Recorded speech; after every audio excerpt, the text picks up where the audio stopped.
उपमुख्यमंत्री अजित पवार आज पुणे दौऱ्यावर आहेत। राष्ट्रवादीच्या नव्या शहर कार्यालयाला ते भेट देतील, तसेच विविध कार्यक्रमांनाही हजेरी लावणार आहेत।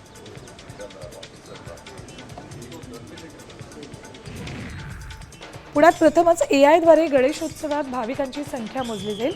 यामुळे पुणे पोलिसांना वाहतुकीच्या नियोजनास आणि बंदोबस्तास मदत होणार आहे।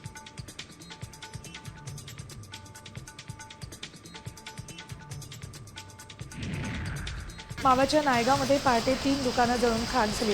यात कोणतीही जीवितहानी झाली नाही, मात्र दुकानांचं लाखोंचं नुकसान झालंय। अग्निशमन दलानं 1 तासात ही आग आटोक्यात आणली।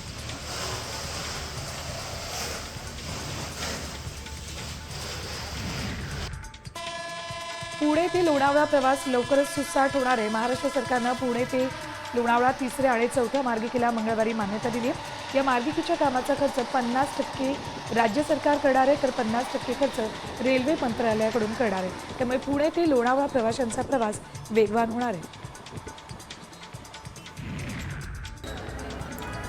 पिंपरी चिंचवडच्या पिंपळे गुरव परिसरामध्ये एक मोठं झाड रस्त्यावर कोसळलं।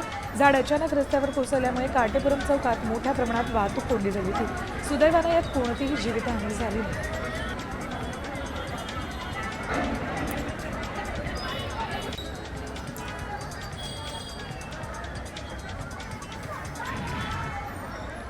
आता isakal.com आहे देशातील नंबर 1 ची मराठी न्यूज वेबसाईट।